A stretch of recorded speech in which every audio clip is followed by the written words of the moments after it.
오늘 우리에게 주신 하나님의 말씀은 사사기 17장 1절에서 13절까지 말씀입니다. 에브라임 산지에 미가라 이름하는 사람이 있더니 그의 어머니에게 이르되 어머니께서 은 1,100을 잃어버리셨으므로 저주하시고 내 귀에도 말씀하셨더니 보소서 그 은이 내게 있나이다. 내가 그것을 가졌나이다 하니 그의 어머니가 이르되 내 아들이 여호와께 복받기를 원하노라 하니라. 미가가 은 1,100을 그의 어머니에게 도로 주매 그의 어머니가 이르되 내가 내 아들을 위하여 한 신상을 새기며 한 신상을 부어 만들기 위해 내 손에서 이 은을 여호와께 거룩히 드리노라. 그러므로 내가 이제 이 은을 내게 도로 주리라. 미가가 그 은을 그의 어머니에게 도로 주었으므로 어머니가 그 은 200을 가져다 은장색에게 주어 한 신상을 새기고 한 신상을 부어 만들었더니 그 신상이 미가의 집에 있더라. 그 사람 미가에게 신당이 있으므로 그가 에봇과 드라빔을 만들고 한 아들을 세워 그의 제사장으로 삼았더라.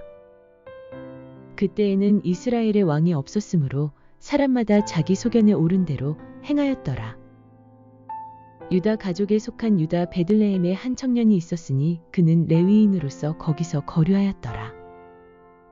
그 사람이 거주할 곳을 찾고자 하여 그 성읍 유다 베들레헴을 떠나가다가 에브라임 산지로 가서 미가의 집에 이르매 미가가 그에게 묻되 너는 어디서부터 오느냐 하니 그가 이르되 나는 유다 베들레헴의 레위인으로서 거류할 곳을 찾으러 가노라 하는지라.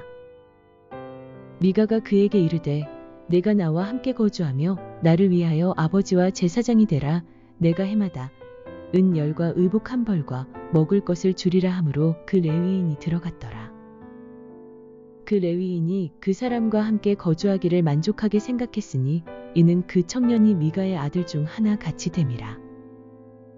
미가가 그 레위인을 거룩하게 구별하매 그 청년이 미가의 제사장이 되어 그 집에 있었더라. 이에 미가가 이르되 레위인이 내 제사장이 되었으니 이제 여호와께서 내게 복 주실 줄을 아노라 하니라. 아멘. 사사기의 시대 상황이나 당시 이스라엘 백성의 상태를 사사기 전체에서 계속해서 이야기하는 그리고 정리해주는 구절이 있습니다. 오늘 6절 말씀인데 우리 같이 한번 볼까요? 그때에는 이스라엘의 왕이 없으므로 사람마다 자기 소견에 오른 대로 행하였어라. 자기의 소견에 오른 대로 행했다. 겉으로 보기에는 사사시대는요, 지파별로 움직이는 시대입니다. 지파별로 움직이는 시대고, 지파의 지도자, 그러니까 가정의 지도자가 그 가정을 이끌어가는 절대 권력을 가진 왕이나 귀족이나 이런 사람이 없는 나라, 그게 사사시대의 이스라엘이었습니다. 겉으로 보기에는 왕이 없는 나라였지만 사사시대의 왕은 하나님이셨습니다. 그러니까 하나님이 다스리는 나라가 이스라엘입니다. 그도 그럴 것이 이스라엘은 하나님이 없으면 존재할 수 없는 나라가 이스라엘입니다. 그런데 문제는 이스라엘이 가나안 땅을 정복할 때까지는 하나님을 기억하고 하나님을 의지했지만 여호수아가 죽고 이제 선배들이 다 조금씩 사라지니까 하나님이 구원하심이 희미해지고 하나님이 말씀해 주신 율법이 희미해지기 시작합니다. 대신 누구는 가깝죠? 이방인들은 가까워요. 그래서 이방인들에게 영향을 받고 이방인들의 그 영향을 받은 대로 삶을 살아가기 시작합니다.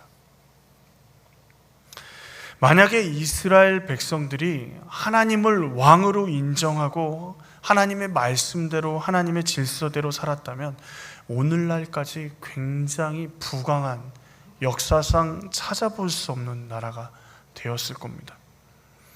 그러나 하나님의 말씀을 무시하는 사사시대, 결국 자신의 소견에 옳은 대로 행하는 이스라엘 백성은 누구와 멀어질까요?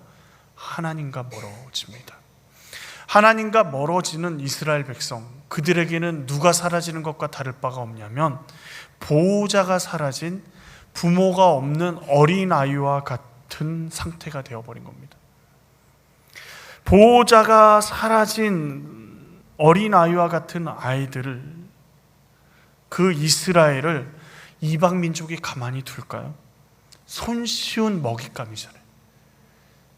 때만 되면 쳐들어가고 때만 되면 약탈하고 자기에게 뭐가 부족하면 이스라엘 백성에게 뭐 맡겨놓은 것처럼 찾아와서 다 빼앗아 갑니다. 그때 이스라엘 백성이 어떻게 하죠? 울부짖습니다. 하나님 도와주세요. 하나님 잘못했습니다. 울부짖으면요, 하나님이 사사를 보내서 이스라엘 백성을 구원해 줍니다. 내가 너희 하나님이야. 내가 너희를 구원할게. 근데 그마저도 시간이 지나니까요, 삼손 시대에는 어떻게 됐죠? 삼손 혼자 싸웁니다. 삼손과 누구도 같이 함께 블레셋과 싸우지 않습니다. 삼손 혼자의 힘으로 블레셋과 싸우죠. 그리고 오늘 17장 말씀부터 보면 이스라엘 백성은 더 이상 하나님을 찾지 않습니다. 고난을 당해도, 이방인들이 자신을 쳐들어와도, 그리고 자신들을 괴롭게 해도 그들이 우리를 다스리는 게 너무 당연시 되어버리는, 하나님이 왕이 안 되시니까 자기의 소견에 오른 대로 살아가는 것처럼 생각되어지지만 결국은 세상의 지배 가운데, 다른 민족의 지배 가운데 살아가는 것이 이스라엘 백성의 모습입니다.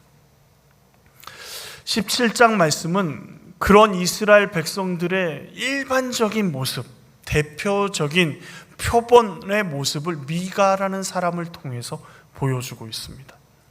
오늘 미가를 살펴보면서 사사시대처럼 하나님과 상관없이 살아가는 이 시대 가운데 우리가 하나님의 자녀로 어떻게 살아가야 할 것인지, 하나님의 부르심 앞에 어떻게 우리가 서 있어야 될 것인지, 그리고 하나님이 왕이신 인생을 어떻게 살아가야 할 것인지를 살펴보기를 원합니다.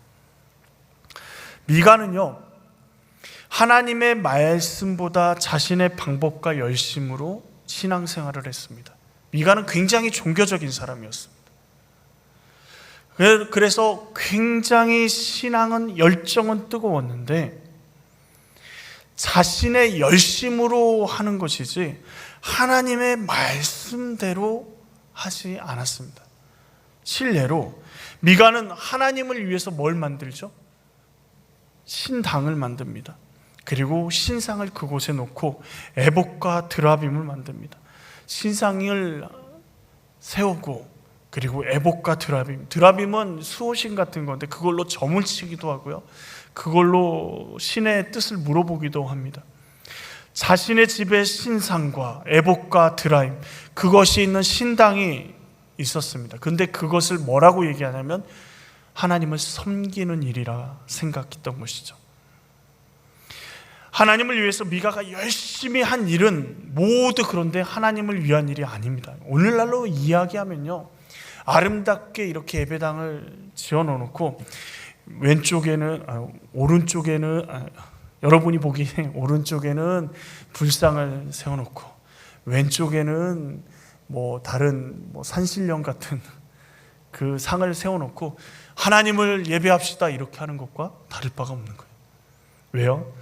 하나님의 10계명, 제2계명, 너를 위해 새긴 우상을 만들지 말라는 그 하나님의 말씀을 정면으로 위반하고 있는 겁니다. 미가가 말씀을 모르는 상태에서 열심을 가지고 있다 보니까 그런 실수를 할 수 있지라고 생각할지 모릅니다. 그런 열심이 있으니까, 하나님에 대한 열심이 있으니까 사람은 좋을 거야. 근데 미가는요, 좋은 사람이 아닙니다. 미가의 어머니가 은 1,100을 잃어버렸습니다. 은 1,100. 어마어마한 돈입니다. 이 어마어마한 돈을 어머니가 잃어버리고 어떻게 했겠습니까? 미가 어머니가 여장부였던 것 같아요. 그 자식들과 전부 다 사람들이 있는 데서 그 돈 훔쳐간 놈은 하면서 욕을 막 퍼붓고 저주를 퍼붓기 시작합니다. 근데 미가는 어떤 사람이죠? 종교심이 굉장히 강한 사람입니다. 어머니의 저주가 자기의 가슴에 팍팍 꽂히는 거예요. 왜냐하면 그 은 1,100을 자기가 훔쳐갔거든요. 어머니의 저주가 자기에게 꽂히는 것처럼 느껴지고 자기에게 이루어질까 봐 미가가 어떻게 하냐면 어머니한테 이실직고를 합니다. 어머니 저주를 들었는데 그 돈 제가 훔쳐갔습니다. 어마어마한 돈을 아무렇지도 않게 어머니 것을 훔쳐갈 정도로 미가는 도덕적으로 무감각한 사람이었습니다. 근데 이 모습이 미가 혼자의 모습이 아니라 사회 전반적인 모습입니다. 그러면 돈을 훔쳐간 미가의 그 고백을 듣고 어머니는 어떻게 해야 될까요? 훈계와 책망을 해야 되겠죠. 아이가 잘못했을 때 훈계와 책망을 하지 않는 것도 학대라 그러더라고요. 아십니까? 아이가 잘못을 했으면 그것을 바로잡아줄 책임이 누구에게 있어요? 부모에게 있습니다. 잘못했으면 그 일에 대해서 책망하고 훈계해야 됩니다. 그런데 미가의 어머니는 어떻게 하죠? 내 아들이 여호와께 복을 받기를 원하노라. 곧바로 책망도 하지 않고 이야기합니다. 이 미가의 마음 가운데 어떤 마음이 있었냐면 저주를 자기가 어마어마한 저주를 했거든요. 그러니까 저주를 상쇄시킬 만한 뭐가 필요해요? 축복이 필요한 거예요. 그러니까 자신의 아들, 자기가 그렇게 저주하고 욕했던 아들이 그놈이란 말이죠.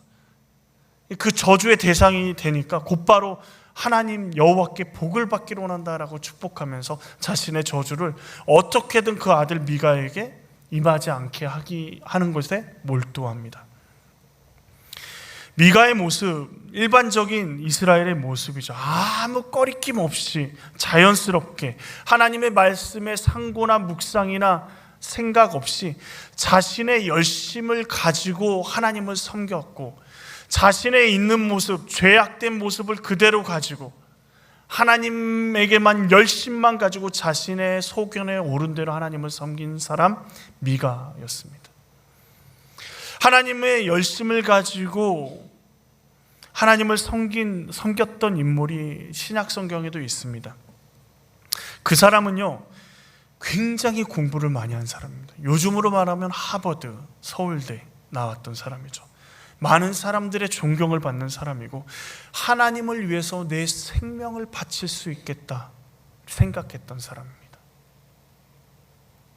모든 사람이 꺼리는 일을 하나님을 위해서라면 내가 해야지라고 하며 그 험악한 일들을 다 자기가 감당하면서 외국에 나가서 그 하나님을 대적하는 사람들을 잡아오는 일도 서슴없이 했던 사람입니다. 사람을 돌로 쳐서 죽이는데 그 사람들 가운데 서서 그것이 당연하다, 율법적으로 옳다라고 판단을 내려주는 위치에 있었던 그 사람, 누굴까요? 사도 바울입니다. 그가 당연하다고 여겼던, 열심으로 하나님을 섬기며 죽여도 죽어 마땅하다고 여겼던 사람이 누구예요? 스데반입니다. 예수님을 만나기 전 바울은요, 하나님께 대한 자신의 열심은 있었습니다. 그러나 그 열심은요, 인간의 열심일 뿐입니다. 하나님께 열심을 내는 내 자신의, 내 소견에 오른 대로의 열심은요, 내 자신의 방법일 가능성이 굉장히 높습니다. 미가가 하나님을 위해서 열심히, 내 하나님을 위해서 열심히 신상도 준비하고 에봇도 준비하고 드라빈도 준비했습니다. 사도 바울, 예수님 만나기 전에 어떻게 했습니까? 하나님을 위해서 예수님 믿는 사람을 잡아 죽이기도 하고 돌로 쳐서 죽이기도 하고 그 사람들을 열심을 가지고 외국에 있는 사람들을 잡으러 다니기도 했습니다. 하나님을 위해서 열심히 하면 할수록, 그러나 미가나 바울은 하나님과 멀어지고 하나님을 대적하는 사람이 됐어요. 우리는 결과만 좋으면 모든 게 다 용서된다고, 용납된다고 생각하지만 결과는요, 우리 손에 달려있지 않습니다. 우리 교회 텃밭을 하시는 분들이 몇 분 계시죠? 근데 텃밭을 하면 씨를 뿌리고 모종을 심고 하면 이게 심었으니까 내가 열심히 하면 잘 자라겠지, 확답하실 수 있나요? 어떠신가요? 열매를 내가 이만큼 거둘 거야 예상을 할 수 있지만 100% 풍년이야 라고 이야기할 수 있나요? 없습니다. 농부 중에 누구도 내가 올해는 이렇게 많은 열매를 거둘 수 있을 거야, 돈을 얼마나 벌 수 있을 거야 라고 확답할 수 있는 사람은 아무도 없습니다. 수확을 앞두고 태풍 한 번 불면 다 헛것이 돼버립니다. 결과는요, 하나님이 하시는 겁니다. 그런데 많은 사람들은 결과가 인생의 목표가 됩니다. 그러나 우리가 할 수 있는 일은 무엇이죠? 우리의 인생 가운데, 과정 가운데 하나님의 말씀을 지키며 살아가는 것이 우리가 할 수 있는, 우리가 결정하며 나아갈 수 있는 유일한 일입니다. 미가는 하나님을 위해서 신당을 만들었지만, 그리고 신상과 드라빔과 에봇을 만들었지만, 그것으로 부족해서 레위인을 찾아서 레위인을 가정의 제사장으로 세웠지만, 모든 것을 갖췄지만, 하나님은 그의 모습을 보면서 단 한마디로 정리하십니다. 자기 소견에 옳은 대로 행하였더라. 자기 소견에 옳은 대로 행하였더라. 다른 말로 하면 뭐랄까요? 나와 상관없는 일이야. 너 네 마음대로 한 거잖아 입니다. 우리가 신앙생활을 열심히 하고 하나님을 위해서 내 인생, 내 젊음, 내 전부를 다 바쳐 살아가겠다고 이야기하는데, 하나님이 그 나라에서 내가 너를 알지 못하겠는데 너 누구야? 라고 하면 얼마나 비참할까요? 마태복음 7장에 예수님이 그렇게 말합니다. 하나님 앞에 마지막 날에 선 사람 중에 이렇게 얘기하는 사람들이 있다는 거예요. 우리가 주의 이름으로 선지자 노릇하며 주의 이름으로 귀신을 쫓아내며 주의 이름으로 많은 권능을 행하지 아니하였나이까? 그런데 그런 얘기를 하는 그들에게 하나님이 이렇게 얘기합니다. 내가 너희를 도무지 알지 못하니 불법을 행하는 자들아, 내게서 떠나가라.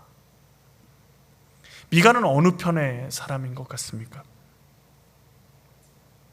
하나님이 정말 착하고 충성된 종이라 환영하는 사람인 것 같습니까? 불법을 행하는 자여, 내게서 떠나가라 라고 책망을 듣는, 버림받는 존재일까요? 우리의 모습은 어떻습니까? 하나님께 열심을 가지고 내 뜻대로 하는 것이 아니라 하나님께서 가르쳐 주신 말씀대로 하나님의 열심을 가지고 행해야 합니다. 예수님을 만난 사도 바울의 자랑은 뭐였을까요? 사도 바울은 죽을 위기를 몇 번을 넘겼습니다. 심지어는 사람들이 때려서 구타를 해서 사도 바울이 죽은 줄 알고 동네 밖으로 내버렸을 때, 사도 바울은 그 기절한 상태에서 깨어가지고 좀 쉬었다가 말씀을 전해도 좋은데 그 다음 동네로 가서 하나님을 말씀을 전할 정도로 열정을 가진 사람이 사도 바울입니다. 그러면 사도 바울의 자랑은 뭐여야 할까요? 내가 하나님을 위해서 죽을 위기를, 아니 내 생명을 다해 하나님의 복음을 전했다가 그의 자랑이어야 될 것 같은데, 예수님을 만난 후에 사도 바울의 유일한 자랑은 갈라디아서 6장 14절 상반절에 내게는 우리 주 예수 그리스도의 십자가 외에 결코 자랑할 것이 없으니, 그렇게 열심히 하나님의 복음을 전하고 그리고 결국 순교한 사도 바울의 유일한 자랑은 뭐예요? 예수 그리스도 십자가 뿐이었습니다. 내 열심, 자기의 열심, 자신의 방법, 그것으로 하나님을 섬기는 게 아니라 하나님의 말씀을 가지고 그 말씀에 서기 위해 내 삶을 내어놓을 때 하나님께서 우리의 삶을 통해서 열매를 거두시는 겁니다. 이게 신앙생활이에요. 미가는요, 하나님의 관계, 하나님이 목적이 아니라요, 가만히 미가를 살펴보면 자기 자신이 목적이었습니다. 자기가 너무 중요해요. 미가가 하나님 앞에 이렇게 열심인 이유, 그가 만든 신당이요, 보통 개인집에 있을 신당이 아닙니다. 한 족속, 한 지파가 그가 가지고 있는 신당을 탐낼 정도로, 그래서 다 빼앗아갈 정도로 규모도 있고 너무도 하나님 어떤 신이어도 이 사람에게 복을 줄 만하다 하는 그 신당이었어요. 근데 그 신당을 세운 이유 13절 말씀에 명확히 나와 있습니다. 이에 미가가 이르되 레위인이 내 제사장이 되었으니 이제 완벽히 갖춰졌으니 이제 여호와께서 내게 복을 주실 줄을 아노라. 미가가 하나님을 위해서 한다는 일을 했다고 하는 모든 일들은 결론이 뭐예요? 여호와께서 내게 복을 주실 줄 아노라. 결국 그가 행한 모든 일은 처음부터 끝까지 누구를 위한 일이에요? 자기를 위한 일입니다. 우상과 드라빔, 에봇을 만드는 일이 하나님을 위한 일이라 그러지만 미가가 하나님을 위해서 드려서 손해본 것이 무엇이 있습니까? 아무것도 없습니다. 미가의 어머니가 하나님께 은 1,100을 전부 다 바치겠다 얘기했지만 결론은 은 200을 가지고 신상을 만들어서 누구에게 줍니까? 하나님께 드린다고 하지만 결국은 자기 아들에게 줍니다. 생색은 누구한테 내요? 하나님께 내고 실제적인 이득은 다 누가 취해요? 아들이 취하는 거예요. 미가도 마찬가지입니다. 하나님을 위해서 드린다 하지만 그의 것 어느 것도 하나님께 드린 것이 없습니다. 우상도 에봇도 드라빔도 자기 집에 그대로 남아있어요. 하나님의 법궤가 있는 실로가 근처에 있습니다. 하나님 앞에 드릴 수 있어요. 근데 자기 집에 신당을 만들어 놓고 그대로 자기의 것으로 가지고 있는 거예요. 그러니까 결과적으로 하나님께 드린다고 생색만 내지 자기 것은 싹 다 챙기는 사람이 미가입니다. 철저하게 하나님을 위한 일이라고 하지만 하나님과 전혀 상관없는 일이고 처음부터 끝까지 자신만을 위한 일을 미가는 하고 있는 거예요. 그리고 자신이 복받는 게 유일한 목표입니다. 어머니도 그래요. 내가 내 아들을 위해 신상을 세우겠다고 얘기합니다. 하나님을 위해 신상을 세운다고 얘기하잖아요. 아들을 위해서요. 하나님은 없습니다. 미가도 마찬가지입니다. 자신이 복받는 게 목적입니다. 그렇다 그러면 미가가 생각하는 복은 뭘까요, 도대체? 하나님 앞에 이렇게 많은 일들을 하면서 겉으로 보기에는 완벽하게 다 갖춰 놓으면서 하나님 앞에 구하는 복이 도대체 뭘까요?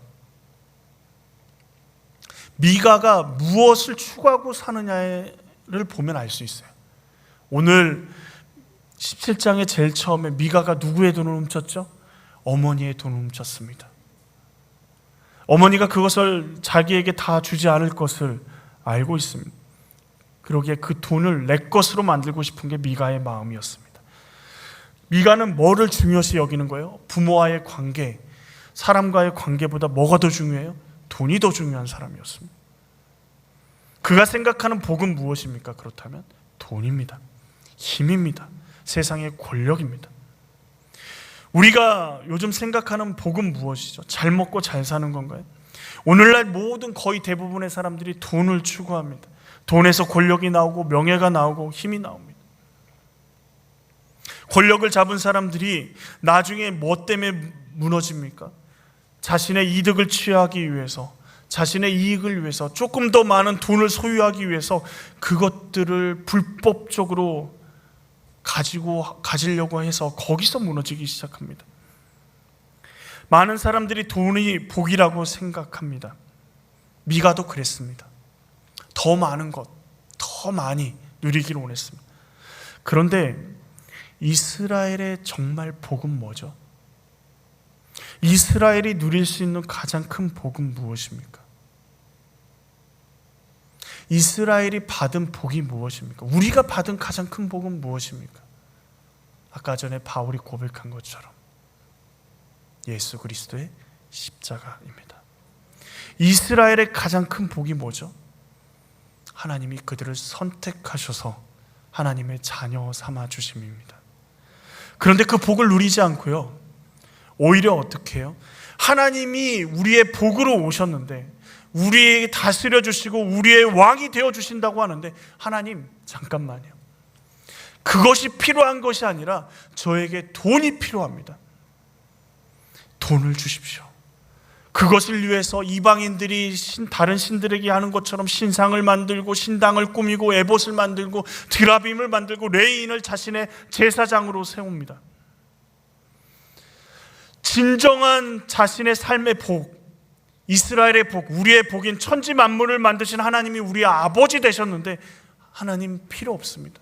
저에게는 돈만 필요합니다. 마치 이런 거예요. 정말 돈을 모르는 꼬맹이한테 5만 원짜리를 쥐어 누가 줍니다. 그럼 그 5만 원짜리를 뺏는 방법이 뭐죠? 번쩍번쩍한 100원짜리 동전을 주면서 이게 더 좋아 그러면서 주면 그 아이는 5만 원짜리를 어떻게 해요? 집어 던지고 그 100원짜리를 집어들어요. 뭐가 어떤 게 더 가치 있는지를 모르는 거죠. 이스라엘 백성이 꼭 그 짝입니다. 하나님이 그들의 하나님이 되어주시고 하나님이 그들의 왕이 되어주시고 그들의 나라를 인도하시겠다 말씀하시는데, 내가 너희 왕으로 함께하겠다 말씀하시는데 하나님 필요 없어요. 저희에게 돈만 주면 됩니다. 이게 이스라엘 전체에 흐르는 생각이고 모습입니다. 그것을 하나님이 뭐라 그러세요? 자기의 소견에 옳은 대로 행한다 라는 겁니다. 미가의 모습이, 돈을 바라는 모습이 영원한 것을 버리고 없어질 것을 위해 살아가는 모습입니다. 오늘 본문에 미가 말고 또 한 사람이 나옵니다. 누구죠? 레위인 청년입니다. 레위인들은요, 하나님께서 기업을 그들에게 주지 않으셨습니다. 농사를 지을 수 있도록 그들에게 농지를 주지 않고 땅을 주지 않으셨습니다. 레위인들은 하나님이 지정하신 가나안 전 지역, 이스라엘 전 지역, 12지파가 살고 있는 그 전 지역의 48개의 성읍에 흩어져서 삽니다. 그리고 그들이 해야 될 일은 하나님의 말씀과 율법과 율례를 이스라엘 백성, 자신이 살고 있는 지역의 이스라엘 백성들에게 가르치고 전하고 하나님을 섬기는 일을 그들이 하는 것이죠. 농사 지을 기업도 없고 하나님을 위해서 일해야 되는 레위인들. 그런데 하나님이 뭐라고 얘기하시냐면 내가 그들의 기업이 되어주겠다라고 말씀하세요.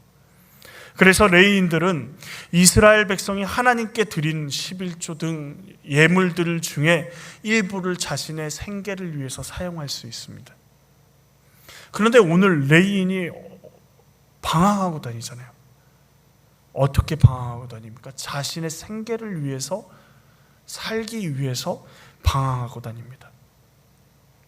그 말은 이스라엘 백성이 지금 레위인의 생계에 도움이 될 만큼 하나님의 말씀대로 11조나 하나님 앞에 드리는 것이 없다라는 것이죠. 자신의 소견에 옳은 대로 살기 때문에 하나님께 드릴 필요가 없는 겁니다. 오늘 미가처럼 하나님께 드린다 하면서 전부 다 자신이 끌어안고 있는 거예요. 그 문제가 레위인들이 생계를 위해서 떠돌아다니면서 자신의 가꾸어서 먹을 땅을 찾아다니고 일자리를 찾아다닐 수밖에 없게 만든 것입니다. 그런데 말씀을 묵상하면서 이런 생각이 갑자기 불현듯 떠올랐습니다. 만약에 레위인들이 48개의 그 성읍 가운데서 하나님의 말씀을 전하는 자리, 그리고 자신들에게 맡겨주신 그 사명의 자리를 생명을 걸고 지켰다면 이스라엘 백성이 이렇게까지 타락하고 하나님의 말씀을 몰랐을까? 사명의 자리에서 이스라엘 백성을 하나님의 말씀으로 가르쳐야 하는 레위인들이 생계를 위해서 그 자리를 떠납니다. 그 자리를 떠나니 하나님의 말씀을 가르쳐야 할 사람들이 사라졌습니다. 그러니 배워야 될 하나님의 말씀을 배우지 못하니 이스라엘 백성들은 하나님을 자기의 소견에 옳은 대로 섬기기 시작하죠. 우리는 쉽게 남의 탓을 잘합니다. 이스라엘 백성이 하나님의 말씀대로 살아가지 않기 때문에 레위인의 삶이 힘들어져서 레위인은 어쩔 수 없이 삶을 위해서, 살아가기 위해서 이스라엘을 떠돌며 직업을 구할 수밖에 없고 땅을 구할 수밖에 없다라고 레위인들이 이야기했을지 모릅니다. 그러나 반대로요, 레위 사람들이 하나님이 맡겨주신 사명의 자리에서 때로는 도전을 받고 때로는 어려움을 당하고 때로는 굶주리기도 하지만 생명을 다해 충성을 다했다면 이스라엘 백성이 이렇게까지 타락했을까요? 레위인이 사명의 자리가 아닌 생계를 위한 자리를 선택하며 찾아다녔던 그 선택의 결과가 무엇입니까?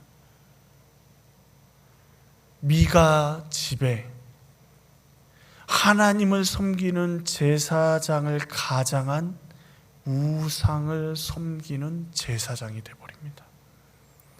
사명의 자리를 벗어나서 생계의 자리를 찾아다녀 생계의 자리가 열린 것처럼 보이는데 결국 어디에 서 있는 겁니까? 하나님을 대적하는 자리에 서 있는 겁니다. 그 말을 다른 말로 이야기하면 죽음의 자리에 나아가게 된 거죠. 우리는 이 땅에 그리스도인으로 왕 같은 제사장으로 부름을 받았습니다. 예수님의 제자이고 그리스도인으로의 사명의 자리가 우리의 자리입니다. 그런데 그 자리를 세상의 것으로 생계의 자리에 양보하면서 점점 하나님과 멀어지고 있지는 않습니까?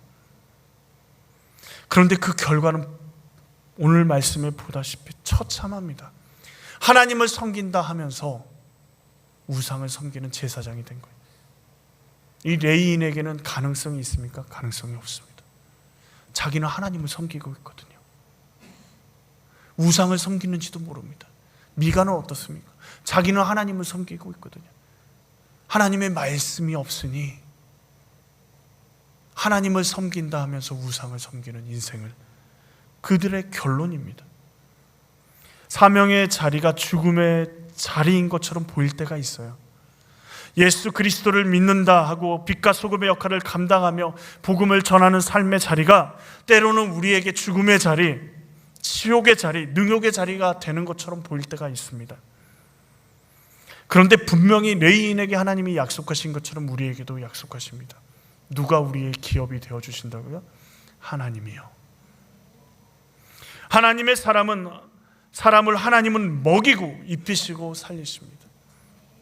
세상이 말하는 것처럼 많은 부와 영광을 누리진 못할지 모르지만 하나님은 우리로 굶주리지 않게 하십니다. 하나님은 우리로 하여금 그 사명의 자리를 지키며 나아갈 때 우리의 힘으로는 감히 맺을 수 없는 수많은 열매들을 맺게 하십니다.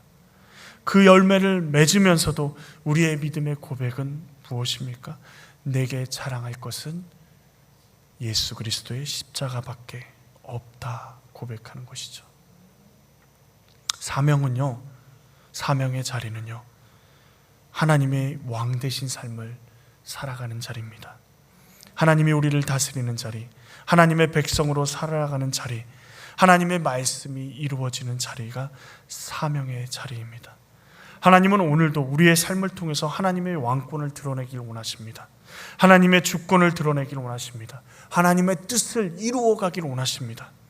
그러나 많은 사람들이, 이 땅 가운데 많은 사람들이 하나님의 영광이 아니라요, 하나님이 마련해 주신 우리의 사명의 자리를 떠나서 우리가 원하는 아무것도 아닌 사라지고 없어질 그 돈의 자리, 권력의 자리, 명예의 자리를 찾아서 떠나 방황하고 다니고 있습니다.